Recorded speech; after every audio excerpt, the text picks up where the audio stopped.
Been a lot of focus on fraudulent SNAP payments around the country, including right here in the state of Kansas.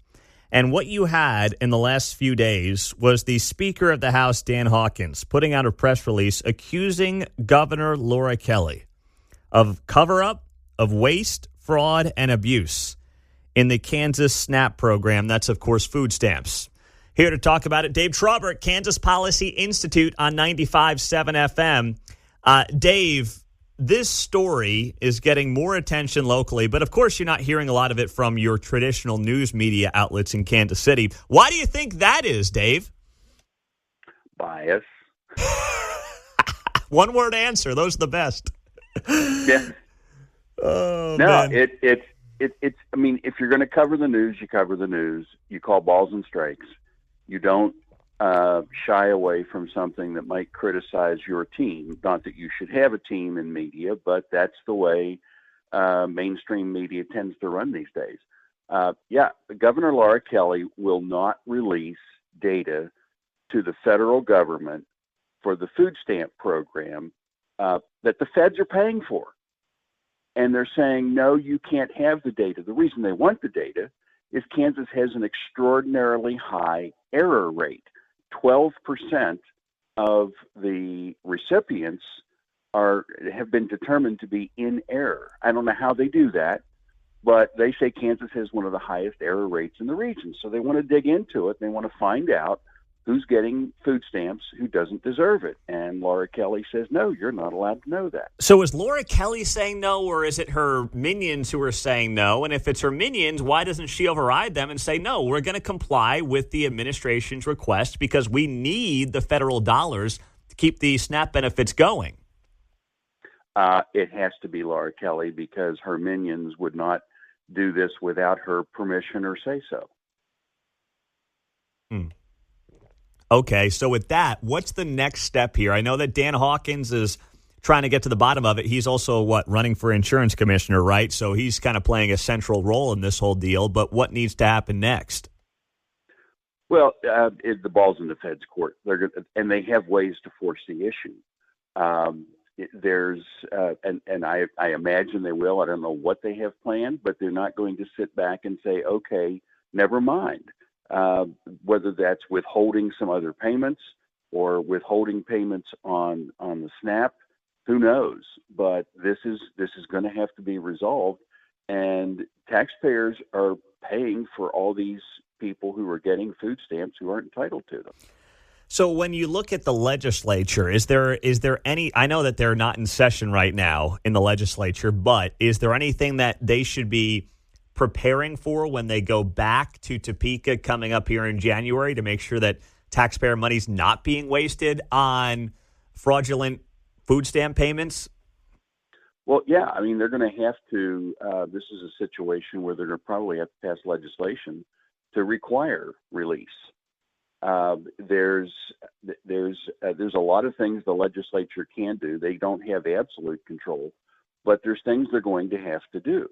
And it's an election year, and they might be hesitant to take on controversial issues, but the feds are entitled to data related to a program they're paying for.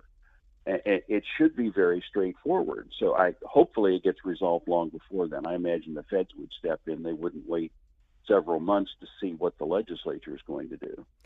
Now, what about the fact that Laura Kelly's administration is claiming that they are withholding this information due to privacy concerns, liability, the outcome of pending lawsuits? Why are you not buying any of that as a reasonable excuse, Dave Trabert? Well, it would seem that maybe you take the case that Laura Kelly is saying that the state is better at protecting privacy than the feds. The state that lost hundreds of millions of dollars in unemployment fraud, we don't really have a great track record of protecting privacy. I was one of the victims of unemployment fraud. I mean, it happens. And Kansas had one of the worst rates in the country. So I don't think she has a leg to stand on in claiming that they're better at protecting privacy. So what is the percentage? Do you know by chance how many Kansans are benefiting from SNAP benefits and food stamps? And if so, how has that number grown or shrunk in recent years?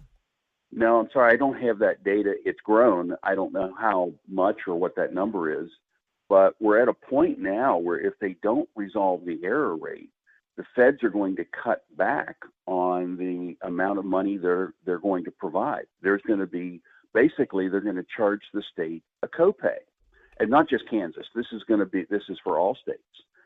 If you get your error rate down below 6%, there is no copay. So even if no matter what happens, that's coming. So that's another thing the legislators are going to have to deal with is tens of millions of dollars more they're going to have to pay to keep the food stamp program going for people who need the assistance. So it would basically cost the Kansas taxpayer more money to continue with the food stamp payments because the error rate is so high. And the feds are basically going to say, if your error rate is this high, guys, you foot the bill yourselves. We're not going to keep funding this with your error rate being in the double digits. Well, they wouldn't force Kansas to pay the whole bill themselves, but instead of paying for the whole program, there's going to be a charge. States are going to have to start covering part of the cost to encourage them to be more effective, be more efficient, and only give SNAP payments to people who deserve it. Mm-hmm. You know, the big picture here, too, Dave Trabert, is the fact that Kansas has had an outflow of net migration. You've talked about that on this show. It is not growing outside of maybe this part of the state, the northeast part, the Kansas City part of the state of Kansas. So there are a lot of problems when it comes to making sure Kansas is growing as a state, economically speaking. And it seems like between issues like this, I think star bonds are unfortunately part of that equation as well. Just look at Panasonic already. They're rolling back some of the frothy expectations they had. It just seems like leadership in the state can't get out of its own way on some of these things. So what's part of the solution here? I would say Winston Churchill put it best when he said, you can always count on Americans to do the right thing when all other options are exhausted. And we're going to have to, we just have to stop trying to doing the same play over and over again and hoping it works. Subsidies don't work. We've been trying it for 5 decades? It's only gotten worse. The economic stagnation has gotten worse. We're falling farther and farther behind job and GDP growth compared to the national average. We'd have almost 400,000 more people working in Kansas today if we had just kept up with the national average since the early 80s. This is really costing the state, and they're going to have to. There's going to be some people who want their hands out for subsidies who are going to have to be told no. We're going to have to do some different things. And it's the whole state. We're starting to see the erosion even in Johnson County. The last 5 years, the IRS has published data. Johnson County had a net loss of adjusted gross income from domestic migration. It is everywhere. It's the property tax. It's the energy costs. It's the taxes you have to pay for excessive error rates. It's all of the above, and it's going to have to be addressed. Did you get your proposed property tax increases in the mail? I got mine. It ruined my Sunday night when I accidentally opened up that piece of mail. But boy, they're just going to keep hammering away in these counties and cities and within these school boards as well. They're going to keep going until basically they get told to stop, Dave. It's not good. Well, and in most of the parts of the state, it's that way. And that's where the legislature, they got close, but they're going to have to come back with a two-prong approach that sits on top of the revenue neutral rate. They're going to have to limit the amount of taxable valuation that can go up each year. So you can't have double-digit property tax increases just because the county says your home is worth more. They're going to have to limit that. The Senate had the best plan, limiting the growth to 3% a year. You'd still have appraised value at market value, but the taxable portion could only go up by 3% a year. And the other thing they have to do is put a limit on the dollar amount of taxes that a city, county, school district can increase without voter input. You could do that with a direct vote. You could do it with a protest petition, or maybe even a supermajority of the elected body required, like 80% or more have to vote for it. Yeah. The legislature has to step in, and they have to get together. It's going to be one of these classic cases where they must compromise.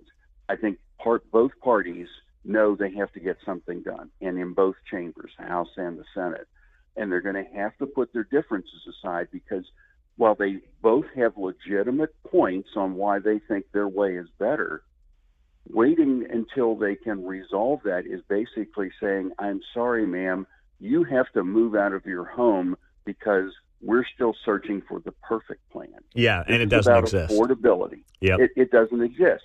So figure it out, come to a compromise, get it done in January. There you go. Dave Trabert, Kansas Policy Institute. Thank you, my friend. I appreciate the time. Have a good day. You as well. Excellent work, as always, by Dave Trabert on KCMO Talk Radio.